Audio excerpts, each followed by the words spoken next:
A pleasure to see you on this nice, sometimes rainy, sometimes sunny, sometimes stormy day here in the Midwest. I'm Luis Fraga, professor of political science and director of the Institute for Latino Studies. And on behalf of all of us at the Institute for Latino Studies, faculty, staff, students, visitors, cooks, bakers, all of the folks who provide us with the good things that we do, welcome to the third of this year's Transformative Latino Leader Lecture Series. Our guest today is Congressman Luis Gutierrez, recently retired from the U.S. Congress after a 26-year career in the House of Representatives. He was born in 1953 in Humboldt Park, is that right? Yep. In the city of Chicago, on the northern side of the city of Chicago. Before being elected to the U.S. House of Representatives as the first Hispanic Latino representative in the U.S. Congress from the state of Illinois. He served, from the 4th District rather, he served in the Chicago City Council from 1986 to 1993, representing Chicago's 26th Ward. And as he may elaborate on later, this was a very, very critical period in the political development and especially political empowerment of Latino communities in the city of Chicago. He was elected from a district that was fought over in litigation, led by the Mexican American Legal Defense and Education Fund, that convinced the court that the districts were gerrymandered to try to keep out Latinos from being elected to the city council.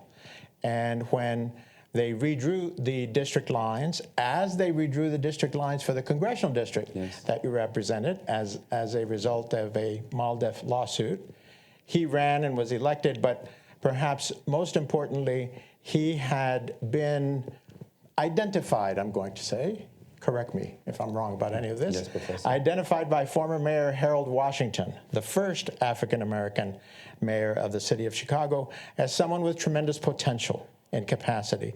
And he supported him in his city council efforts and certainly in his election to the Congress. He is a graduate of Northeastern Illinois University. Before getting into politics, or at least getting into electoral politics, he worked as a school teacher in the Chicago Public Schools and also worked as a type of social worker for the Department of Children and Family Services on child abuse issues. A very difficult job, I'm sure. In the Congress, as many of you know, one of his primary issues, if not his primary issue, has been immigration reform and the pursuit of immigration reform and influencing presidential administrations, members of his fellow Hispanic caucus, members of the Congress generally, to do what, in his words, from conversations that we had with students this morning, to do what he knew was morally right and needed for our Hispanic communities and all communities that have substantial numbers of immigrants, but particularly Hispanic communities since they constitute such a large percentage of those who are here in the United States. He was also a champion of LGBTQ rights, gender equality, and many other progressive causes while he was in Congress. In 2021, along with Professor Attorney Rudy Monterrosa in the back of the room, he received an award from the Mexican American Legal Defense and Education Fund, and the award that he received was a Lifetime Achievement Award for Excellence in Government Service. So he also worked very hard on issues related to Puerto Rico because he is of Puerto Rican background, lived in Puerto Rico for a substantial number of his formative years, I would say 6, 7, how many? So 6. 6 years, and then moved back to Chicago and then began his political career at that time. I'm very excited that we have Congressman Gutierrez here. As you will see and hear, he is an excellent speaker. He is a man who has lived his values in his public life and is an inspiration to all of us, but especially to younger people, I think, who are trying to figure out what they might do with your careers, with your lives, with your professional lives. And as we'll get to in our question and answer, in his decisions, I think there is a tremendous amount of wisdom, and we should learn from that wisdom and consider it carefully. Please join me in giving a great Irish welcome to Congressman Luis Gutierrez. Thank you. Thank you. Thank you, Professor Fraga, and to all the members of the Latino Studies program, and to all the students and guests that are here with us, and visitors. It's a pleasure to be here with you. I want to spend a lot of time hearing from you. And I hope in your questions, you might want to also make a statement. Sometimes I want to learn from you. So if you have a statement, you want to put it in a context, I think that would be preferable for me, and I think more beneficial to you, because then I could really know where to hone in on and trying my best to answer your question. As Professor Fraga, my mom came, she had a 6th grade education, and she was 18 years old, and she arrived in New York City. What year was this, Luis? That was 1952. And she had met my dad in Aguadilla, Puerto Rico, which is a town on the northwest corner of the island of Puerto Rico. And my dad was the projectionist at the theater. And of course, he liked the way my mom looked and used to let her into the movies for free. That's pretty good, right? Free movies. And that's how they met in Puerto Rico. There was a great migration of Puerto Ricans during the 1950s. And it went on somewhat into the 1960s. When I say great migration, today, 4 million people, according to the US Census, who claim they are Puerto Rican, live in the 50 states. The other 3 million live on the island of Puerto Rico. You can see. When I got to Congress in 1993, there were 4 million Puerto Ricans living on the island. Today, there are fewer than 3 million Puerto Ricans living on the island of Puerto Rico.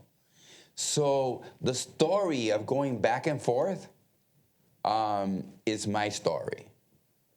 For those of you who later on want to simply look up the lyrics to the song En Mi Viejo San Juan, which, by the way, every mariachi in Mexico knows the words to and sings, and it makes sense, porque es una canción de añoranza, ¿verdad? De pena, de dolor, de haber dejado atrás tu patria, donde naciste, having left behind your fatherland where you were born. As Barack Obama writes in his book, right, there's always something special, a connection between you and the country your parents were born in. And so the same connection exists for me, although I was born in the city of Chicago. And so we grew up in a bilingual household. My parents spoke to me in Spanish only. My mother barely learned to speak English. She didn't have to. She was with her comadres all of the time, right?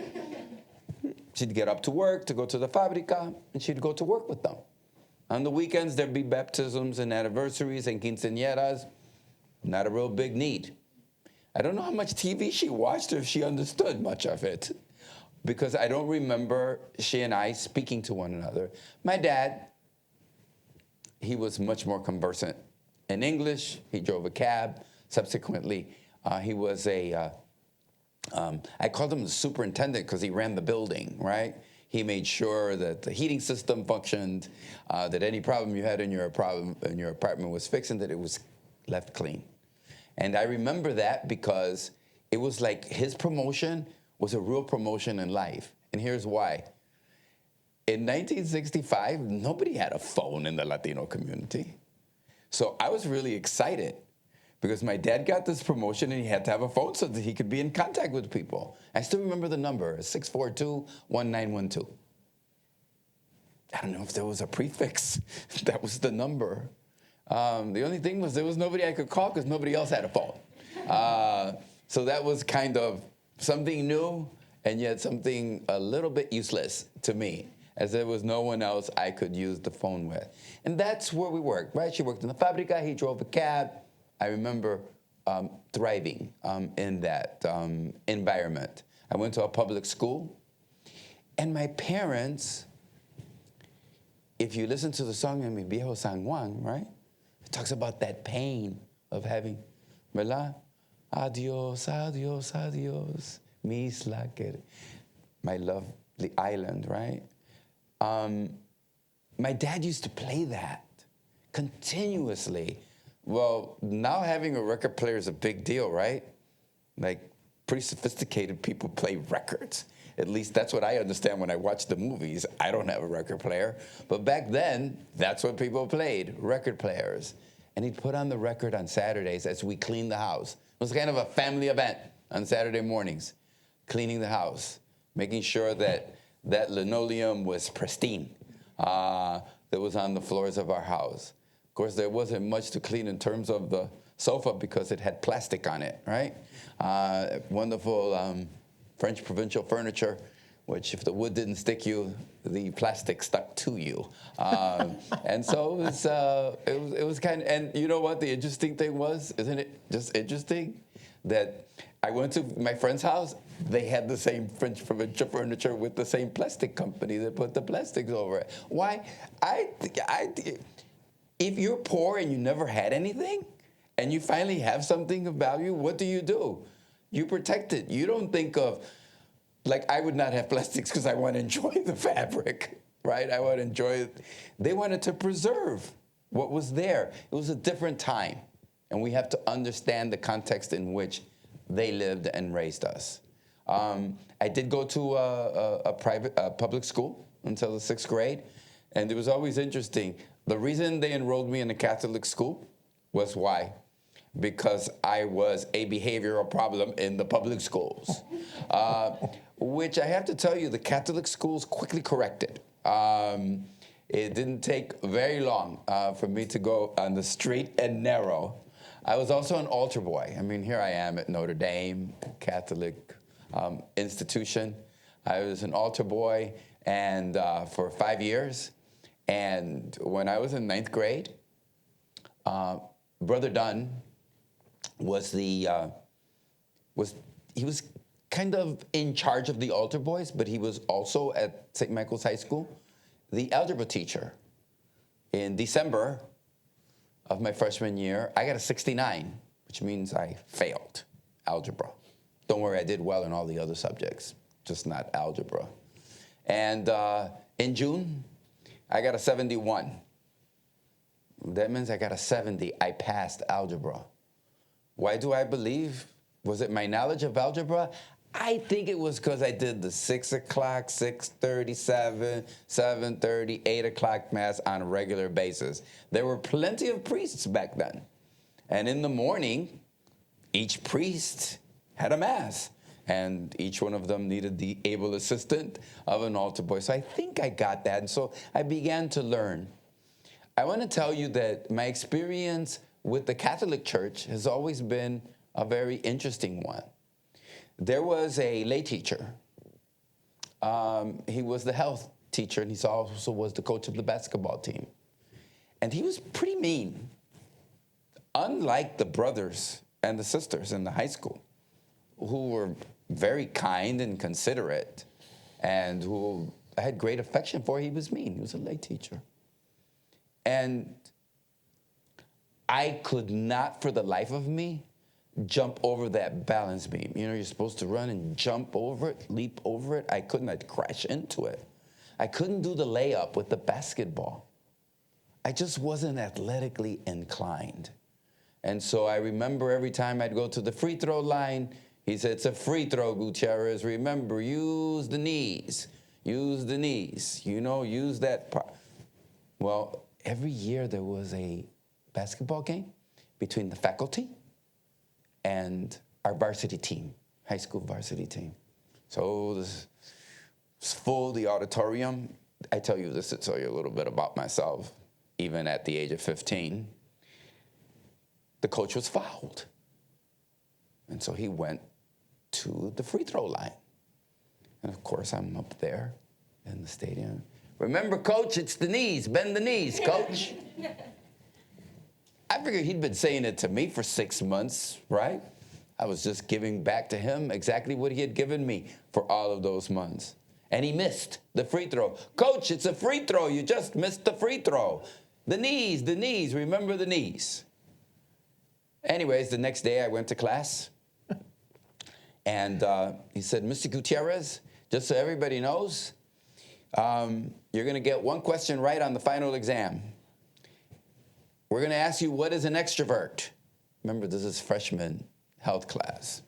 What is an extrovert? All you have to do is put Luis Gutierrez, and you got the answer right, because that's the classical. We all saw his clowning yesterday at the basketball game, and he gave me a pass. He said, you will have a 70 at the end of the year. There will be no need for you to return to class. You will go to the library every day for this hour, and I won't have to see you, and you won't have to see me. I thought that was interesting. So I went down to see the principal, Father McCarthy. And I said, hi, Father. He says, well, Luis, what brings you? Remember, 6 years of being an altar boy, I got a connection, okay? It's not like I'm unknown, right, at this school. And I said, well, I received this pass, and I was told to go to, and he said, really? Wow, that was quite a performance you put on yesterday at the basketball game with the knees and the free throws. I'm sure it was kind of hard. I said, but it's nothing he doesn't do to us each and every day. And, I feel sorry, but, I was pretty angry, but he humiliates me every day at health class. And I just thought, he might want to know what it feels like. And he said, that's interesting, but it's not very Christian of you. I said, I agree, and we had a great conversation. But you know what else he told me? It's not Christian of him either to simply put you at the library each and every day. He should have a conversation with you. As a matter of fact, we might just have that conversation. And this is what Father McCarthy told me. He said, when you go to health class, he gives you the pass, you return it to him politely, and you tell him to come and see me if he wants you to go to the library for health class. You will go to health class, and you will get whatever grade it is you earn. And you know what? I felt pretty good, because he was being fair. He did speak to me about what I shouldn't have done, and he did ask me to correct my behavior, but he also understood that there was more of a problem. I mean, this is 1968, right? It's not a very woke, progressive time. Yet I thought he was being very balanced, and I went. I obviously handed it back to the lay teacher whose name I don't remember. Maybe it's something back here. And I said to myself, and he said, fine, take your seat. And I kept thinking, okay, extrovert, that's the one who gets to stay in class at the end of the year. So as you see, even at a very young age, right, I tell you that story to kind of put in context. Who we are is part of development. It doesn't happen in one day. There are many examples, right, along the way. So I wasn't but there was also something else. In the 50s, separate but equal was the law of the land. That is, you could discriminate legally on the basis of housing, of education. There were neighborhoods that my parents were banned from, swimming pools I couldn't swim in, parks I couldn't play in. Discrimination was legal in the United States of America. And that's the America that I was born into in 1953. A much different America, and a fear in America some people want to take us back to. That was the America I was born into. And then came the civil rights movement. And black women and black men gave up their lives so that there could be civil rights in this country, so that there could be voting rights in this country. Professor Fraga referred to the fact that I ran for the Chicago City Council after the Mexican American Legal Defense Fund sued the city of Chicago using what? The Civil Rights Act of 1965. Had it not been for the Voting Rights Act, had it not been for that Voting Rights Act, I would have probably never been given an opportunity to serve in the Chicago City Council. A few years later, the Mexican American Legal Defense Fund uses that. The point I want to make to everybody, that wasn't free. People died. People were abused. They had their homes burned down. They were murdered so that one day my voting rights, my civil rights could be guaranteed in this country. And I owe all of those men and women who sacrificed so much brutality so that in this country we could have a freer country in which I, this young Puerto Rican kid, right, whose parents came from Puerto Rico, could one day, yes, it was a dream for me to go to the Congress of the United States. I mean, I just want you to think, we weren't even on TV. We were nowhere as Latinos when I was born in this country. And yet, one day, I was able to go to Chicago, serve in the Chicago City Council. But at the same time, I want to share with everybody that as I grew older, after the incident of the basketball, and the coach who couldn't make the free throws, unregrettably for him, my parents stopped playing the record, En Mi Viejo San Juan, because Puerto Ricans never really came to the United States to stay. They never did. They came because there was an economic necessity. There were no jobs. There was a whole generation of them. It was after World War II, and there was nothing, and they left. It was an escape valve, actually, in the design of the economic development of Puerto Rico. Yes, part of economic development in Puerto Rico was the displacement of 1 million. It was not by accident. This did not happen by accident. The government played a role in ensuring that 1 million, and we went to Connecticut and we worked the fields. Many people think of Puerto Ricans in West Side Story. They think of cab drivers and bartenders. They forget that we worked in the fields, in the crops in Pennsylvania and Connecticut and all of in Ohio. So we are spread all over the United States of America. My parents my mom went to New York, my dad came to Chicago. How they communicated with each other without email and without an iPhone, I don't know, but they did. Because imagine, neither one of them had a phone. How did they talk? There must have been, Professor, a way for people to communicate. Maybe they just simply wrote letters. It's very hard sometimes to get my parents of my generation to explain to you their romance. I guess it's something secret, right? It's something that they hold very dear, and they just don't share it. I'm dying to figure out how they got that romance going. I know how I could do mine. I had so many different weapons at my disposal of communication that they did not have.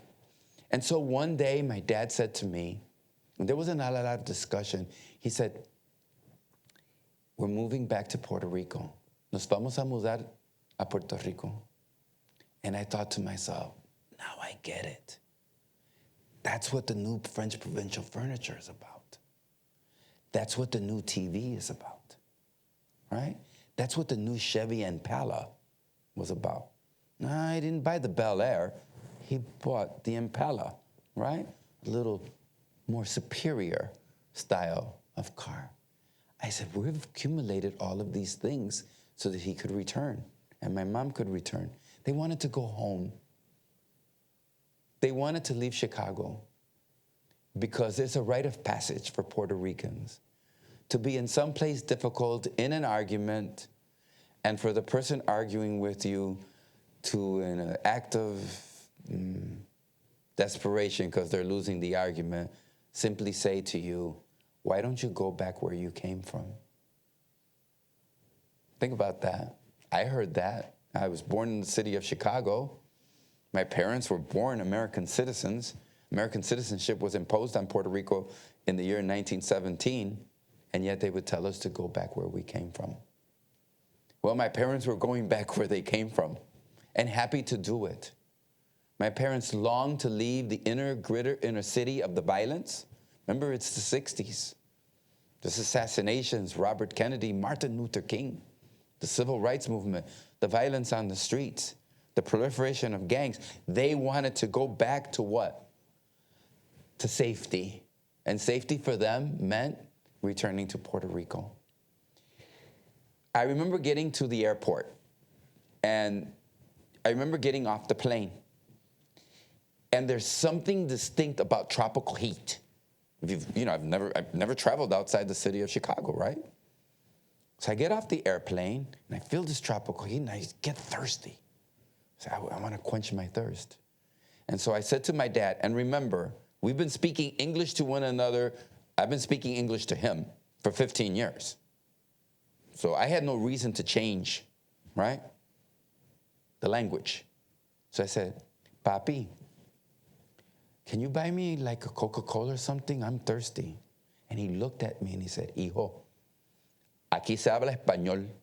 And I thought to myself, 15 years you've been talking about coming to this place. I didn't say it, but I thought it. Many of you have done the same thing with your parents. I said, and now you let me in? I mean, I could have taken a Spanish class or something. We could have practiced a little bit because I barely spoke Spanish. I understood everything that was said. He said, la gente se van a creer que somos come mierda. I'm sorry, I hope I can say that here at Notre Dame. But that's what my dad said. You can.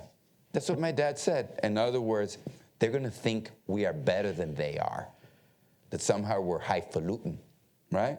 That it was a sign of arrogance, right? And disrespect, not to speak Spanish. So much that Puerto Rico is not a nation. I mean, you can see the clear indications from my dad, who was a pretty moderate to conservative guy. But when it came to language, what did he respect? He respected the culture, he respected the mores, he respected, right, the way things were done on the island of Puerto Rico. And I kept saying to myself, así que aquí en adelante, si yo hablo inglés, una falta de respeto, y voy a ser come mierda, yo no quiero ser come mierda. I thought to myself in my simple logic.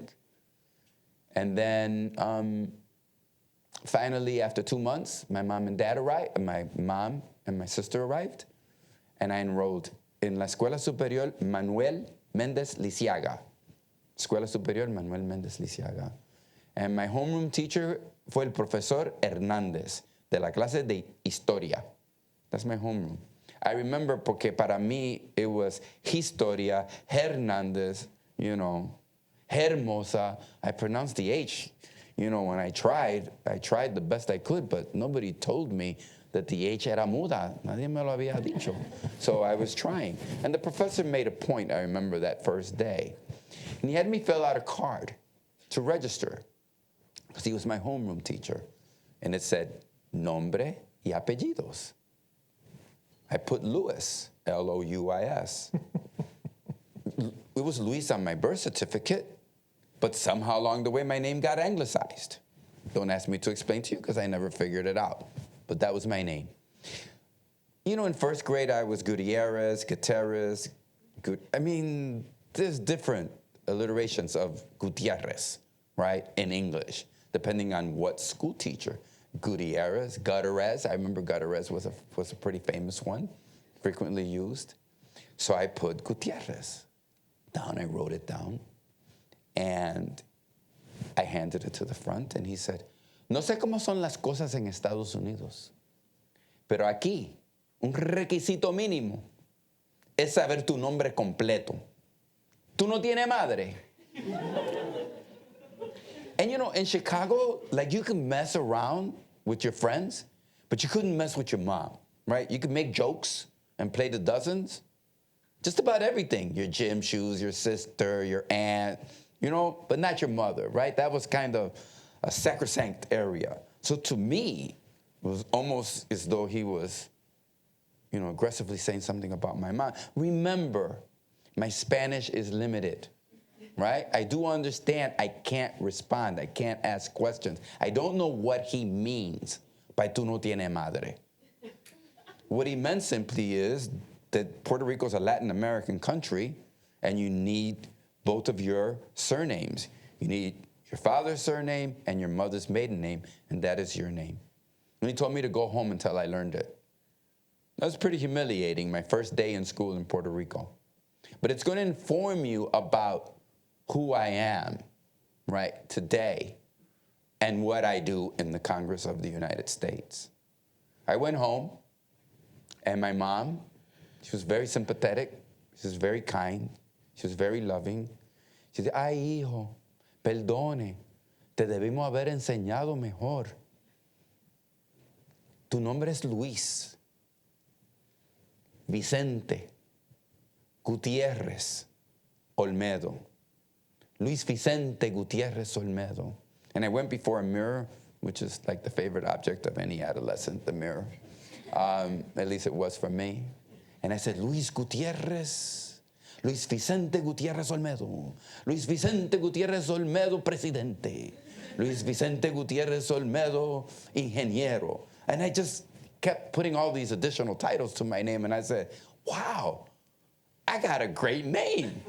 I finally have discovered it. Maybe this thing of coming to Puerto Rico ain't gonna be that bad.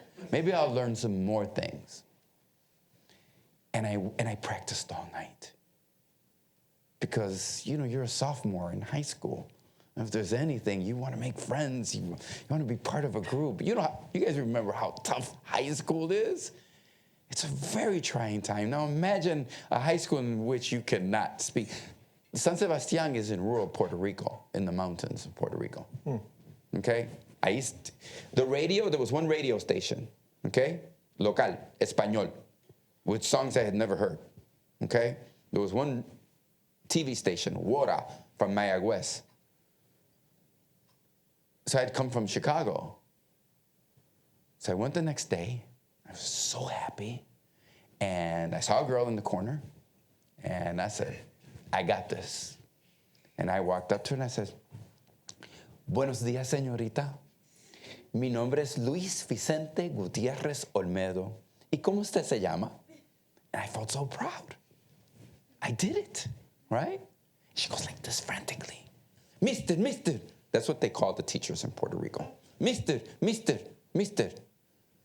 And the teacher said, sí, señorita, ¿qué ocurre? El gringo este me está molestando. and I want you to laugh. I want you to laugh. Because today I learned to laugh at that experience. And now I want you to think of the very laughter, right, that my story has engendered. Now imagine me being in a classroom with 25 other students just like me, and everybody's laughing. I wanted the earth to simply swallow me up. I said, but everybody kept telling me you should go back where you came from. Isn't this where I came from? Why are they not now saying I'm a gringo, I'm an americanito? In the United States of America, I assure you, people didn't call me americanito, didn't call me gringo. They may call me spick. They may call me other kind of racist terminology, but they never called me that. I was a foreigner in my own land because I was different, because I didn't speak the language, right? I dressed differently. Maybe a little hipper, Chicago, right? It's the time of the Beatles. I had my Beatle boots. I looked different. I probably combed my hair differently. I acted differently. I always remembered that moment. And I said to myself, wow, if I ever find someone in a moment in their life where they're being isolated, I'm going to stand up for them. So when I got to the Congress of the United States, it should make perfect sense to all of you why I chose the immigration as my primary issue to advance. Because the same way I felt in that classroom was the same way I saw immigrants being treated in the United States of America. ridiculed, laughed about, demeaned. They don't understand the language, they don't dress, they don't understand, they're rejected, they're looked as something other, just like I was. I wasn't going to allow that to happen twice in my lifetime. And so I took up the cause of immigration. Yes, I'm Puerto Rican. Yes, my parents were born citizens of the United States. Yes, we don't have immigration problems as Puerto Ricans. But I do understand what it's like to live in a society, in a country in which you are rejected and which you are looked at with suspicion. Obviously, I learned how to speak Spanish because they were very kind and generous human beings who reached out to me and helped me. I still remember being en la fila para el almuerzo escolar, for lunch. Mira, Gutierrez, solamente tienes hambre. I didn't get it at first. And then I got it because I used to say, tengo una hambre, right? I have one. Y otro me decía, yo tengo tres hambre, cuatro. See, I didn't get it, but I learned, right? And that experience was very powerful for me because I also learned something else. Because the people who really embraced me, interesting, were the nationalists. The ones that said, free Puerto Rico, Yankee go home. We want a free, independent, sovereign nation.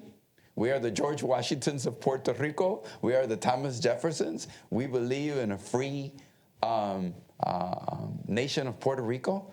They embraced me. You know what they said to me? Bienvenido de tu regreso. Qué pena que tuviste que tú y tus padres ir al destierro por el colonialismo en Puerto Rico. Está en tu casa, está en tu patria. Qué pena que te tuviste que ir. How sad it was that you had to leave. You're welcome once again in your home.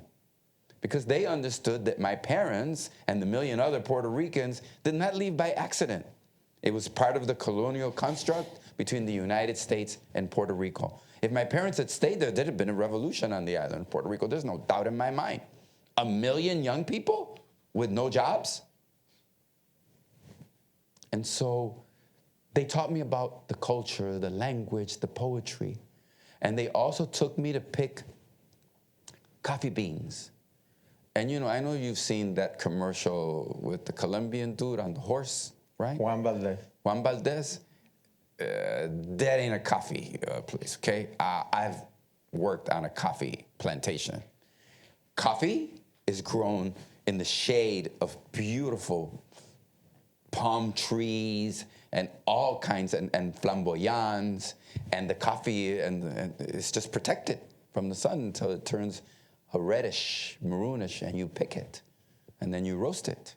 I know a little bit about coffee. Why do I know about that? Because as independentistas, we were taught that we needed to harvest the land, and we needed to be self-sufficient. So not only did I learn the language, I learned a little bit about the agriculture of Puerto Rico and self-sufficiency. And that should inform you about who I am and my sense of independence and self-reliance. I used to pay the sugarcane cutters, ¿sí? La zafra, cuando se cortaba sugarcane. That's hard work. To work in agriculture and to cut sugarcane is hard work. If you would see their hands, it's like leather. Think of skin turning into leather, their faces turning into leather. And when I paid them, and I'd give them an envelope to pay them for the end of the day, their wages, they couldn't sign their names porque eran analfabeto. They would put an X, and I would write in their name. I saw them. Don't ever tell me Puerto Ricans are lazy. I heard that so much growing up. No, these are some very hardworking people. I've seen them. I've seen them in the crops. I've seen them out there. And I wish that all of you could take one moment, as I have been fortunate enough, to go to the fields of California. Go to the onion fields of Texas. Go there. Go to the citrus groves in Florida and go and see the Latino workers working the land. It's hard, backbreaking work. And when I saw them do it, I remembered the people that cut the sugar cane. I remembered the people that picked the coffee. And I said, there has to be a better way. We need to say to them, thank you. Not every day be mean and lie about them on Fox News, but celebrate their hard work. I never sent my kids to college so that they could go and pick apples or tomatoes or lettuce, but that is work that's got to be done. And every time we go to a supermarket, we should say thank you to that immigrant community. I learned that. And so my experience, and my dad told me this, Professor Fraga, once, I wrote an autobiography, Still Dreaming, and it's part of what you have to do when you're writing an autobiography. It's you're writing it about yourself. You better go interview everybody else as you grew up, because sometimes you don't get everything right, especially some of the context. And I went back to interview my dad. And he said to me, tanto que te quejaba, tanto que lloraste. Cada vez me decía, ¿por qué me traíste aquí a este sitio? Nadie me quiere. Todo el mundo me odia. Nobody wants me. Everybody, I remember you. And he turned around and he looked at me in the wisdom that only my dad and dads like him could have. He said, eso te hizo quien eres hoy. Tú eres exitoso porque te traje a Puerto Rico. He was right. I don't know if I had found my vocation for who I was, apart from the fact that when I campaigned for alderman, it was a predominantly Puerto Rican community. Cuando yo me expresaba a esos puertorriqueños que se acaban de venir de la isla, ellos me veían en mí un compatriota más que había regresado de la isla. Mi oponente, Manny Torres, he had lived all his life, his 30 years in the city of Chicago. I had lived in Puerto Rico. I had been in El Campo. I had seen the sugarcane growers. I knew, and I knew how to speak to my community, and I understood my community and their language. It was so bad that on April 28th, the day before the election of 1986, when I would get elected to the Chicago City Council, we had a debate in Spanish on Telemundo. And we had several questions. The third question, I still remember it like today. ¿Qué es lo más que lo distingue a usted de su oponente? What distinguishes you most from your opponent? And Manny Torres, in his arrogance and being unknowledgeable, right? Let's face it. He turned around and said, I want to let everybody know that I can speak English, that English is the only language that is required in the Chicago City Council, that all business is conducted in it, and that I am capable and able. And I had to restrain myself because I know what he had just done. I know the insult that he had just communicated on live TV. Before an audience of Spanish speaker, I doubt anybody in English was watching Telemundo debate in Spanish that night. And they came to me and they said, Señor Gutierrez, ¿y su contestación? Yo nunca le faltaría respeto a mi pueblo como mi oponente acaba de hacer. Si tú vienes a mi oficina y tú tienes que hablar inglés, y es inglés, pues inglés será. Pero si tú quieres hablarme en español, yo sé y entiendo tu idioma. Entiendo tu idiosincrasia, entiendo tu dolor y nunca te faltaría el respeto como acaba de ser mi oponente. Él representa el pasado. Yo represento el futuro, donde español es respetado. Now, that was an impromptu answer, but how did I learn? Why did I was able to give that answer? Because I had lived in Puerto Rico. Because what was in my mind? Remember my dad? What did he say? What did he say? Miren, aquí hay que hablar español porque si no van a creer que somos come mierda. I never forgot that. And so when he did that, now he could have simply have stumbled through his Spanish and said something like, I know my Spanish is not that good, but don't I sound like just like your grandson or your favorite nephew, right? Then there could have been what, la violín, right? El Ibendito, el pobrecito, no habla español y abusador ese Gutierrez. But he didn't do that because there also is that concept of Ibendito in the Puerto Rican community and in our culture, right? You don't abuse. And And so I wanted to share that with you so that you understood a little bit about how I got. Now, I ran for Congress in 1992, and I ran for Congress, and it was the new congressional district, and the city of Chicago, being a segregated city, it's even segregated by Latinos. It is, I'm serious, you know, black people live here, los polacos viven aquí, los ucranianos viven acá, los irlandeses viven acá, hasta los blancos tienen sus áreas, ¿verdad? Los mexicanos tienen La Villita and Pilsen and back of the yards, and the boricuas tienen Humboldt Park en el norte, y así es la cosa.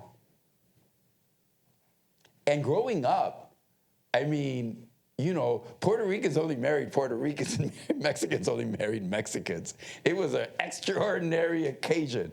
It was like very unusual for someone of different nationalities to marry one another. I say that to you only because I raised both of my daughters to be Puerto Ricanísimas, right?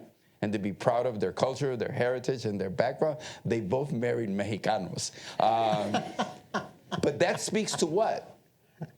How we live today versus how I lived then, right? And I went and I looked at the results. I won. In Little Village, there was a precinct, and any one of you can go and sure research this. I'm sure there's somewhere in the archives. You will be astounded. You'll see Juan Solis, 183, Gutierrez, 7. You said, well, how did you win with 63% of the vote if you just got crushed? Because era una área pura mexicana. Y habían rechazado. They looked at me as what? Puerto Rican from the north side, right? They voted for a Mexicano from the south side. It's kind of the White Sox and the Cubs. Same kind of thing, except a little more intense. Same thing happened on the north side. It was 187 for me, 12 for him. Puerto Ricans were voting for me. You know who decided who the congressman of the 4th Congressional District was going to be? It wasn't Latinos. It was white voters. White voters would decide who was going to be the congressman. The Mexicanos voted for the Mexicanos, the Puerto Ricans voted for the Puerto Ricanos, and the non-Hispanics decided. I made a decision of two things that night. That would never happen again. That we needed to bring our Latino community together. And that number two, Latinos would have the power to determine who the congressman was going to be. Yes, we were 60% of the population in the 4th Congressional District in 1992, and MALDEF had done their job. But we were only 40% of the voters. 60% were non-Hispanic, white voters. Most of them white ethnic voters, very conservative. We did a poll. 3 out of 10 white voters, when asked the following question, does it bother you that your only two options for Congress in the Democratic primary are both Hispanic? Does it bother you? And then, you know, a lot. 3 out of 10 said a lot? Wow, why would somebody confess to such prejudice? But they did. It's amazing what they tell a pollster. That is also something I wanted to address, right? How it is that we as a community, right, unite and come together. Because with Harold Washington being mayor of the city of Chicago, we had dealt with the issue of race, right? In terms of Latinos and the black community and the white progressive community working together to elect Harold Washington mayor in 1983 and again in 1987. And so I worked, and when I opened my office, I don't know how many of you know, they call it the Reagan Amnesty. Everybody know the Reagan Amnesty? Well, that was 3 million people that legalized their status because Congress in 1986 passed the Immigration Reform and Control Act, commonly known as the Reagan Act. I know you guys are saying Republicans are for immigrants. Really? Yeah, they were once for immigrants. And Ronald Reagan was pretty good at it in speaking to immigrants and the necessity of immigration. And they opened up the first offices at the beginning of 19 88, late 87. The legislation may have been passed in 86, but government is very slow. You need federal regulations, right? And publications to tell you the rules and the regulations of just how you're going to apply for this freedom and this American citizenship, actually your green card, and subsequently 5 years later.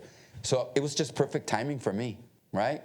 1986, 1988, 3 million people applied to become citizens of the United States. 1993, here I am getting sworn in. It's 5 years later, and guess what? They're all eligible to become citizens of the United States of America. And I was a brand spanking new member of Congress who was going to make sure that we were going to be one community. And so during 26 years, we helped 50,000 people become citizens of the United States of America. And I'm not telling you that we just called them to a room. I'm telling you, we filled out their applications. We got their photos, their fingerprints. We processed them. We developed schools and networks where they could learn English and about the Constitution so they could pass the test. 50,000 people. And that, to me, is a legacy of power that I left. You leave legislation, I left 50,000 people who are citizens. Many of those people, you know what they did? They got to help bring their moms to the United States of America because now they were citizens. They got to help other family members, right, cure their immigration situation. They registered to vote. When I left Congress, Jesus Garcia was elected congressman. The 4th Congressional District was now 70% Latino, and 60% of the voters were Latinos. Latinos were determining who the next congressman of the 4th Congressional District was going to be. And I would come in contact with a community that I just loved. I'll give you an example. A young man came to my office, and he said, Congressman, he was with his wife and their new baby girl. He said, Congressman, here's my letter of deployment to Iraq. I have to be there on Monday. I said, I understand. And how would you like me to help you? Well, I'm ready to serve. I'm a Marine. And he says, but this is a letter of deportation, asking my wife to report to be deported back to Mexico. Yes.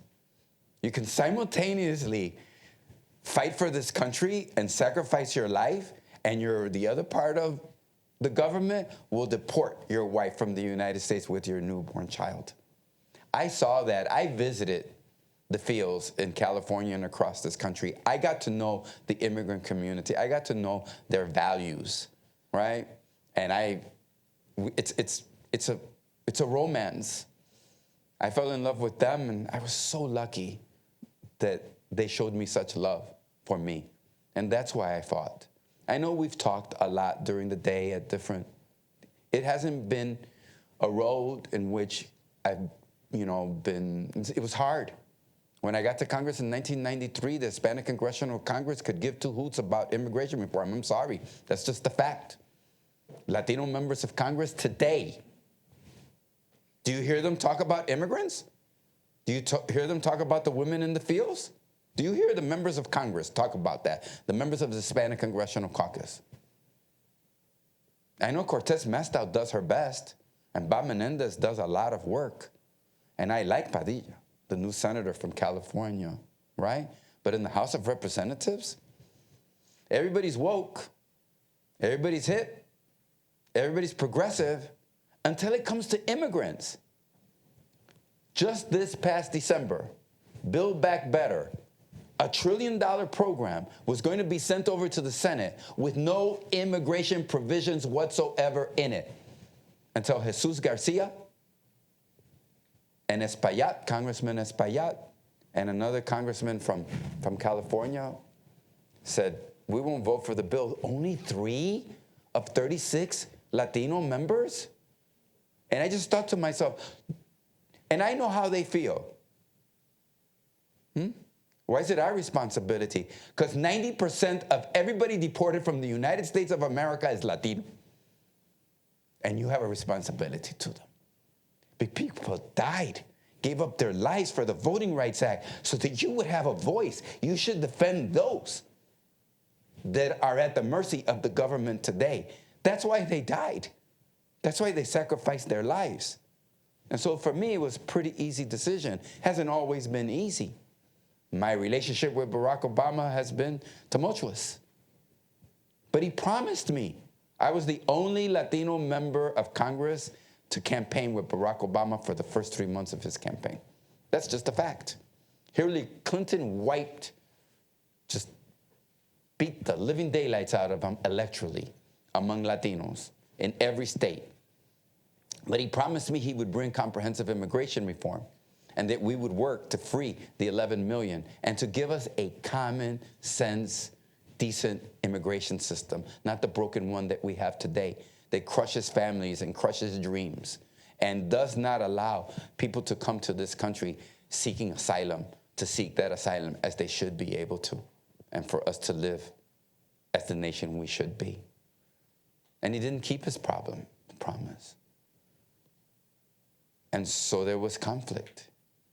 And I remember one day, and I simply tell you this, and now you kind of understand the story of the basketball thing. And there's members of the Hispanic Congressional Caucus. We're in the Roosevelt Room. We're meeting with President Barack Obama. He's been president now for 3 months. And we sit around this long oval table, all of us. The president walks in. Remember, this is the White House. He's the president of the United States. He stands up. He addresses us. He says, thanks for coming. But before we begin, I just want to address Congressman Luis Gutierrez. That was unfair, what you did, getting arrested outside the White House. You lied about my administration and about our policies. It was shameful what you did.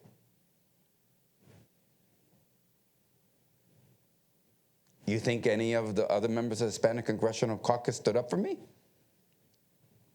No. They remained silent. Hey, but I was trained by the best, wasn't I? I knew what it was, how to take a hard knock. And what did I have to brace me? I had love and the cariño del pueblo. Siempre me ha sostenido. La gente me dice, ¿no te sentías solo en ese cuarto con el presidente frente a tus colegas? You didn't feel alone? I said, no, I'd never felt alone. I never felt alone. And he said that to me. And no one said anything else. And I said, I'm going to redouble my efforts. You're going to become a better president. And he did become a better president, didn't he? He changed. He became kinder and more gentle when it came to immigrants. His policies evolved when it came to immigrants. At the end of his administration, when he ran and was reelected, what did he do? He proposed comprehensive immigration reform. He took the bill, basically, that Senator Kennedy and McCain, Congressman Flake and I, was the bipartisan, bicameral bill that we introduced in 1984, the Kennedy-McCain-Gutierrez-Flake bill. And he introduced it, and it passed with 64 votes in the U.S. Senate in 2013. What a different world that was, right? We taught him. And so you teach one another, and sometimes you teach one another how? Through conflict, by demanding that others do better. And we demanded that he do better, and he became a better president. The nation became a fairer place. There are hundreds of thousands of dreamers today that have protection under the law because of that executive order. He tried to pass more executive orders. He was unsuccessful. But the fact is, the Democratic Party has changed. But now I believe it's beginning to forget us. Illinois, 301,000 more Latinos, according to the 2020 census. Not one more state rep seat or state senate seat in redistricting. MALDEF and the NAACP both sued the state of Illinois and their redistricting. They failed in court, but you don't really want to take as a badge of honor that you were sued by NAACP and MALDEF in your redistricting, right? We got nothing, and it's controlled by Democrats. Florida, 3 million more Latinos showed up in Texas during those years. Not one more congressional seat. So sometimes you look and you say to yourself, wow, it doesn't matter if Republicans are in charge or Democrats are in charge. Somos invisibles. No nos respetan. Estamos incrementando en número, pero no en poder e influencia. And so I want to return to public service. We've created a not-for-profit organization, Our Nation's Future. We called it Our Nation's Future because when we looked at the statistics and we saw that the population of the United States grew by 7% between 2010 and 2020. 7%, good number. It grew by 24% among Latinos. 24%. And the demographics tell us, yes, you're so young, you're going to celebrate one day. Have you ever seen the videos of that old black woman crying when Barack Obama was elected president of the United States? How happy she felt, how she had gone through her lives. You won't be old. You're going to be young. There's going to be a Latino president of the United States of America. It's going to happen. We're growing. But there are things we have to do in order to get that done. And that's why I'm here today to talk to you about that, to share with you some of my experience, and to say I am going to bring the organization together. You know, I left Congress because I didn't feel the vocation, the energy, the commitment. And Jesus Garcia was there, ready to take over the helm. I wish I could have taken a sabbatical, but you can't do that in politics. You know, after 26 years, if I could have said, hey, listen, I want to do some research, I want to write, what professors do during their sabbaticals, write a book, do some research, do some thinking, and then come back in 2 years when, you know, my batteries are, but you can't do that in politics. Te vas y ya. But I can come back with this organization freer than ever before, understanding just what are the challenges of our community and to bring our community together. But this time, I want to bring Latinos together, but I also want to make sure that our Asian brothers and sisters, that our Eastern European brothers and sisters, that our African brothers and sisters are also part of our future, because they all represent together our nation's future. Every time I tell people, they look at me in astonishment. Yes, 1 out of 10 black Americans, 1 out of 10 is an immigrant. 1 out of 10, 10%. 20% of all black families have an immigrant in their family. Let's not fight with our black brothers and sisters. Let's find common ground with them, because it is in that common ground that we can preserve this nation and the threats that it's under. So I want to help people become citizens of the United States. I want to help people get their green cards. I want to help register them to vote. And ultimately, I want to make sure that we are more respected. Because I have to tell you, maybe you don't watch it because, you know, I know the demographics are different. But people in my age category, we watch MSNBC. And it is so frustrating, and I get so angry. From 6 o'clock to midnight and prime time, there isn't one Latino anchor. Not one. We represent 20% of the population, 60 million strong, and not one anchor? So I go to CNN. 6 to 12 o'clock, not one anchor. Watch Face the Nation, Meet the Press. Watch the Sunday morning talk programs. We're invisible.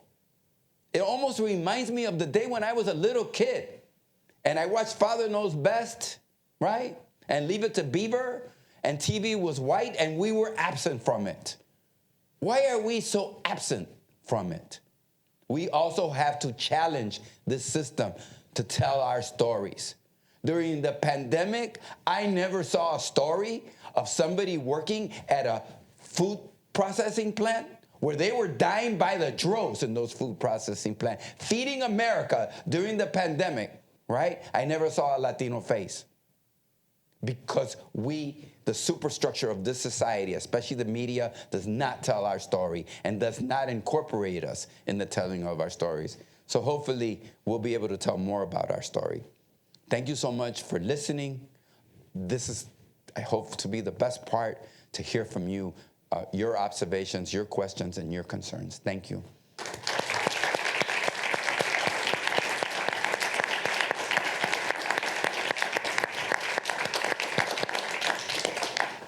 We've got a good 10, 15 minutes for questions before we have our reception, I think, in the back. Is that right? At some point. There's a microphone right here in the center of the room. If you have a question for Congressman Gutierrez, please get up and tell us your question. Yeah. Oh, yeah. So my name is Javier. I'm a student here in Notre Dame. I'm also from Puerto Rico.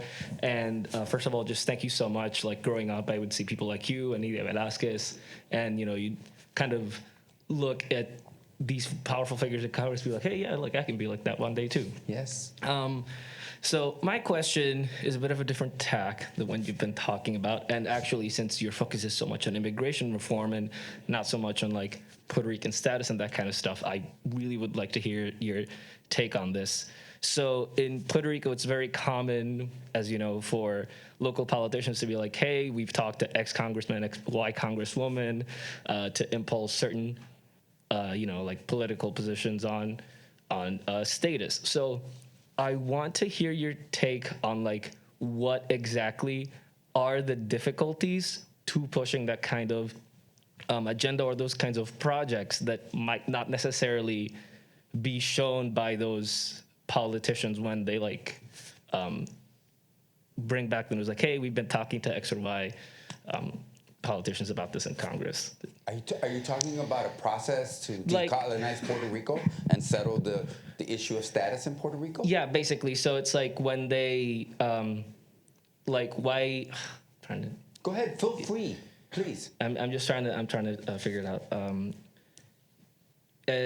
Like what kind of hidden obstacles that are present in Congress? Like when, for example, like some senator from Puerto Rico comes to you and goes like, hey, yeah, we want to talk about status and push this to like to the actual congressional floor. What are like the particular obstacles that they, when they actually talk about this, elide and just kind of hide away, that are like the actual obstacles that, you that have been in Congress actually know that make this kind of stuff very, very hard? Okay. Well, I was born in the United States of America, so for 15 years, I celebrated the 4th of July, right? I was taught that a free, sovereign, independent nation was the ultimate goal of mankind, right? That was freedom. And so when I went to Puerto Rico, I found myself to be in a minority opinion. I guess they celebrated the 4th of July differently there. They didn't see it, and I understood it later on. And for those of you who have read The Wretched of the Nation by Frantz Fanon, you can begin to understand the impact of colonialism and the direct colonialism has with racism. And so that's one of the obstacles that we have. So there are no senators from Puerto Rico. There are no congressmen from Puerto Rico.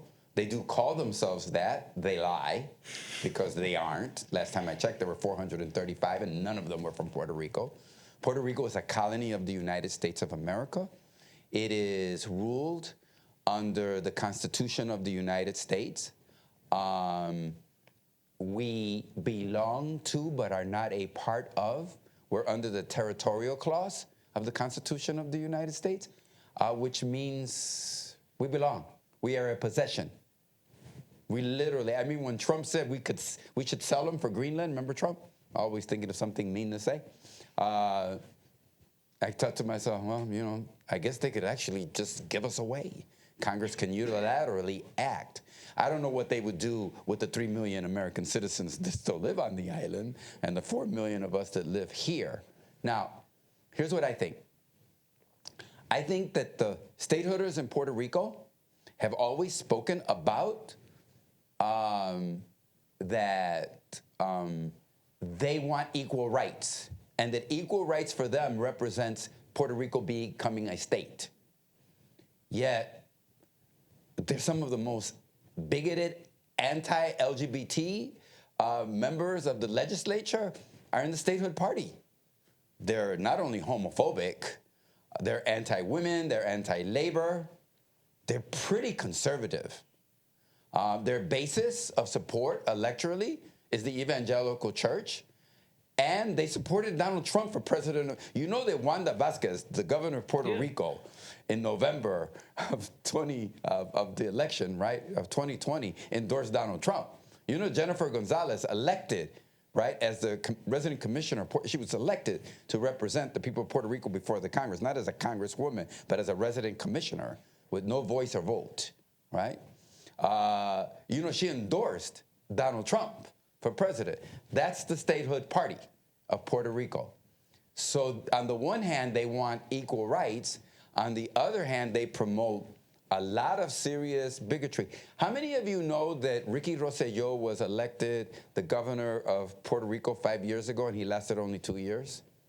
You do, right? 500,000 people hit the streets when they read those chats, right? Yeah, they were in which great. he described Melissa Viverito, who was president of the New York City Council, a Puerto Rican woman, someone that I'm sure you're proud of. He referred to her as a puta. I mean, they referred to Carmen Yulín, the mayor of San Juan, en términos asquerosos que no voy a repetir aquí. And the homophobic utterances against Ricky Martin, I mean, it tells you why it is we have such a struggle in Puerto Rico when it comes. So first of all, there is that struggle on the island.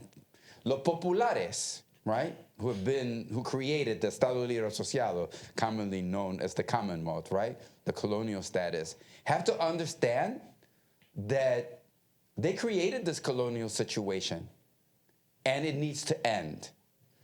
Colonialism is a sin against humanity. That's what it is. It's an act of racism. It allows the United States of America to say, we can dominate you. Why? Right? Because you are lesser. We can exploit your land, your people, your capital, your intelligence, and we don't have to respect you. And if you think I'm exaggerating, then how do you explain that the Congress of the United States imposed upon Puerto Rico a fiscal austerity vote, authority over the people of Puerto Rico? A fiscal austerity board, which has more power than the governor and the state legislature. 4 Republicans and 3 Democrats. Unilaterally done by the Congress of the United States. So the first thing is the Congress needs to understand. So what I'm doing now, I'm supporting a bill of Nidia Velázquez. Nidia Velázquez has a bill that says the Congress of the United States will respect the results of the referendums that will be held on the island of Puerto Rico. But first, we will transfer power to the state legislature in Puerto Rico so that they can duly commission a convention, a constitutional convention, sounds like the United States of America, where people can elect delegates from statehood, commonwealth, but the current status will not be allowed. And no colonial status under the territorial clause will be allowed. Because then what are we doing? Simply allowing colonialism to continue. And then people will vote. And that vote will be respected by the Congress of the United States. But we have to stop lying to people. And the other thing Nidia's bill does, it forces independentistas, which I am one of, to tell you how it is you are going to prosper economically, how your children are going to be educated, what is the impact on your American citizenship under an independent and sovereign Puerto Rico. But it also forces the stateholders to explain to you how is it that Puerto Rico has half the per capita income of the poorest state of the Union, Mississippi, Puerto Rico. How is it the statehood is going to resolve the economic crisis of Puerto Rico? Even with the additional hundreds of millions of dollars. How are you going to create jobs? Everybody will be forced to answer. So when people go and vote, they vote intelligently. I'm voting for statehood because statehood does this, and there's been a debate. And who's monitoring that debate? The executive government of the United States, and we're working with the Congress of the United States.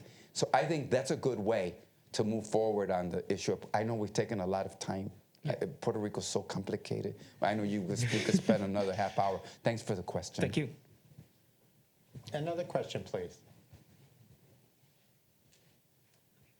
So thank you for being here. My name is Stephanie. I am a junior and a neuroscience major interested in law. So it was mentioned that you were a teacher and you spent some time doing social work. And so I'm assuming that you're knowledgeable about traumatic and adverse childhood experiences. So my question is, how has your time with children affected how you work your way around in Congress, and how have you represented youth, especially Latino youth, in law? Yes. So I'll give you an experience. And we had this under Barack Obama. There was a decision, a court decision, that you could not hold children in detention. That decision was reviewed when Barack Obama was president of the United States. And the courts found that no child could be held in a detention center for longer than 21 days. Now, as you probably know, those children, for the most part, when Barack Obama was president, were held in detention centers with their parents, with their moms. So, nice victory, right? Kid gets to go. Go where? Can't go home if his mother. I'm very, very proud of Barack Obama. And when I tell you that he grew, because when he confronted that decision, what was the answer of his administration? We will respect the decision of the federal courts, and no child will remain more than 21 days as we process their claim for asylum in a detention center. But if he's with their parents, the parents shall be set free too from that detention center after 21 days.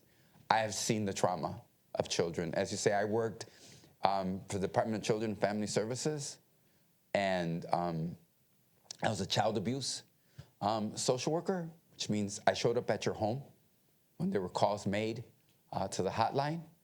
And there were many times I had to literally call 911 and extricate children from a very dangerous situation. But I'd like to say something to you. I didn't heal. I helped heal a lot more families than I split apart. Because I always knew that my mission, my first mission, right, for justice and fairness as a social worker, was find a way to keep that family together. Because once I split it up, God, the system will just gobble them up. The social work system doesn't work, right? It doesn't work. It's terrible. It doesn't reunite families. And it doesn't protect, in many cases, the children. I knew that. So I worked as a social worker. I was a school teacher in Puerto Rico. I taught first, second, and third grade.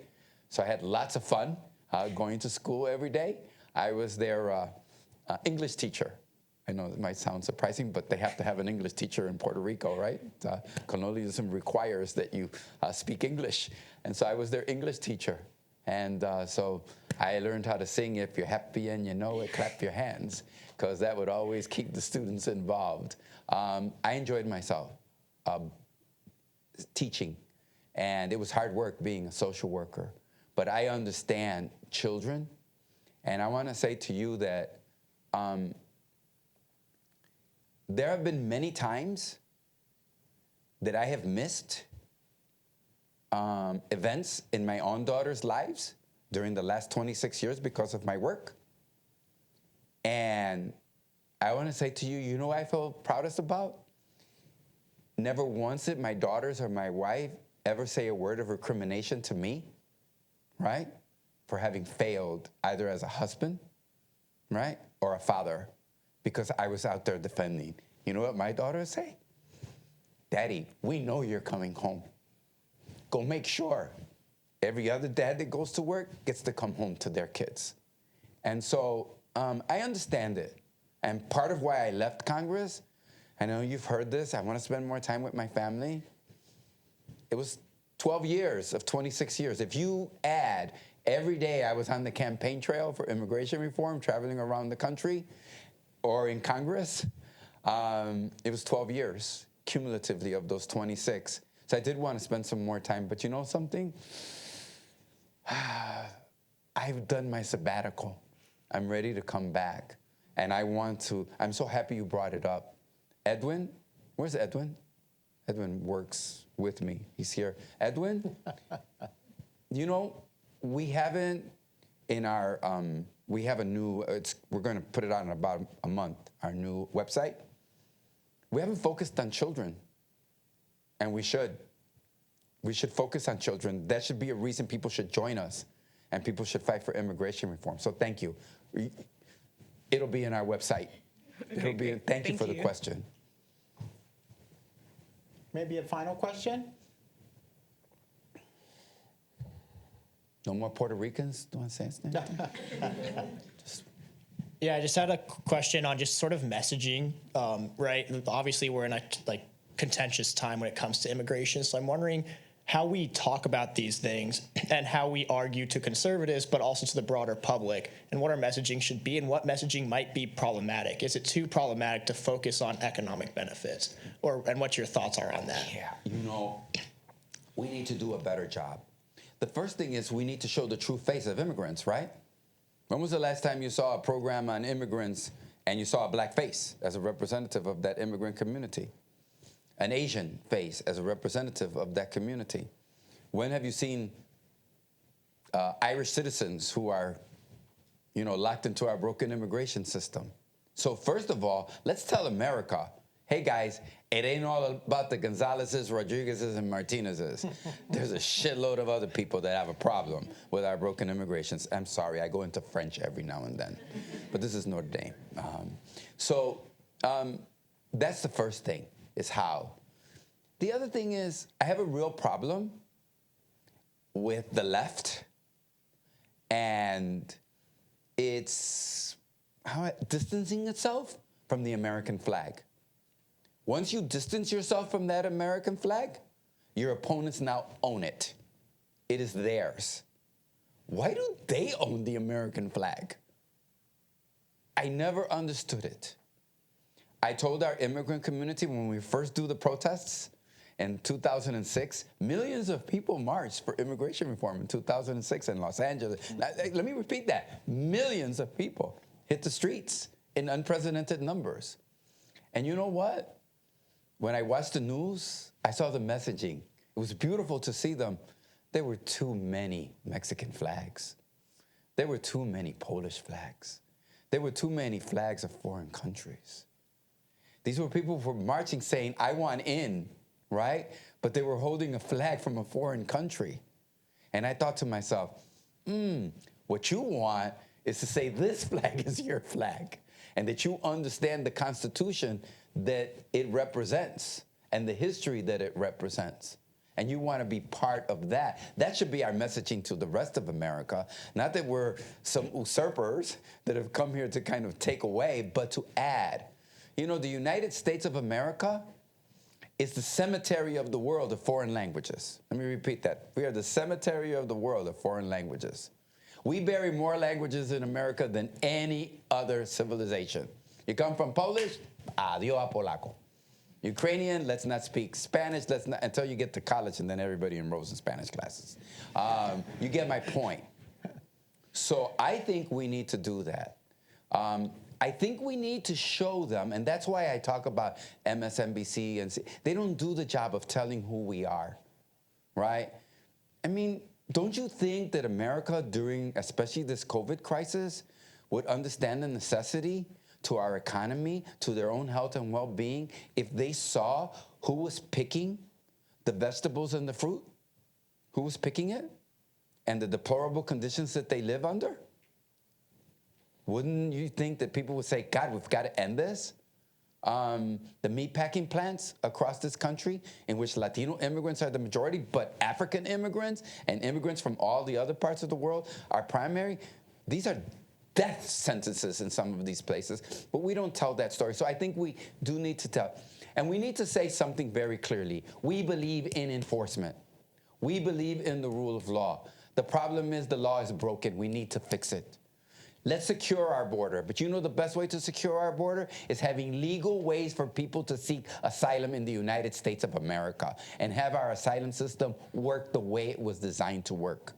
And have legal systems so that you can bring your mom here, so that you can bring your wife here, so that you can keep your families together. We shouldn't have an immigration system that tears families apart and continues to tear families apart today. We have a responsibility. Ukraine, I know you all suffer as I do, watching the pain and the suffering and the horrific human damage, murder, the genocide that's going on.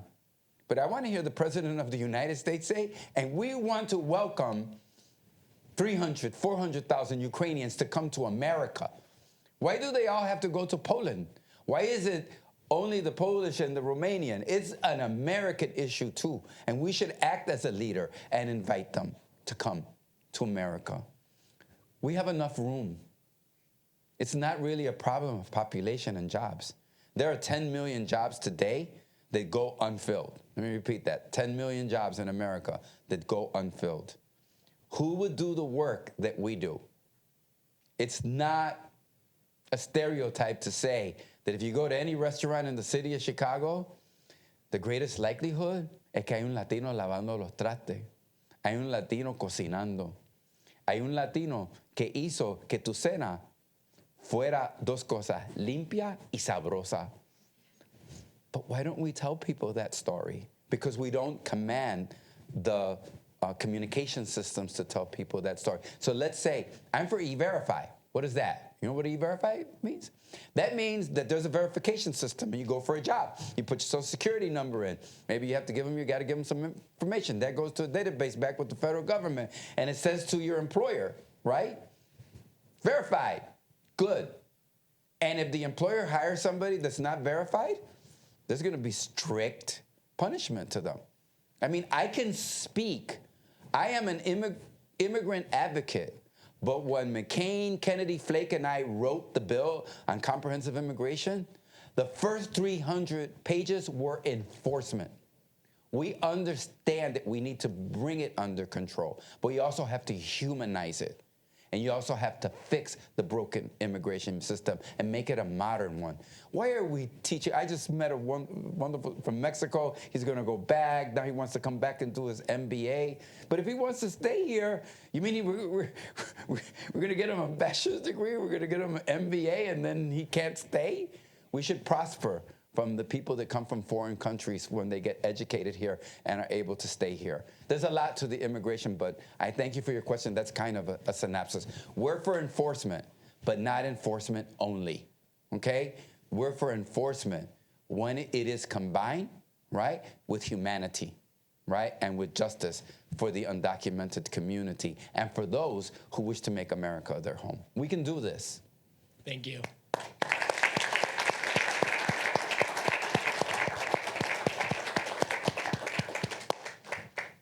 Congressman, do you have a last word for the future leaders of our country? Yeah.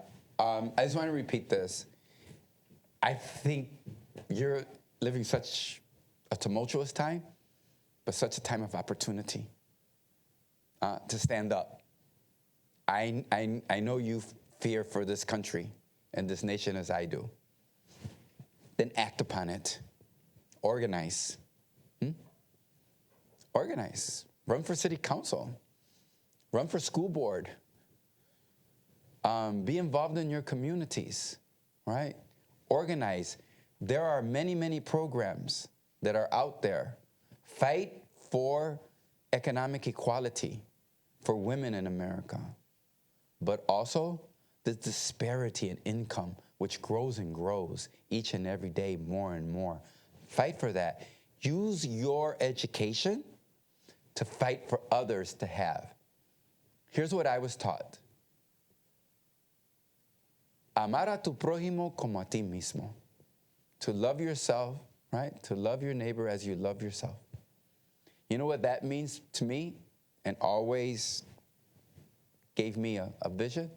That means that if my kids had a good education and I love my neighbor as I love myself, I wanted their education of my neighbor's kids to not just be as good as my kids, but be better than the children.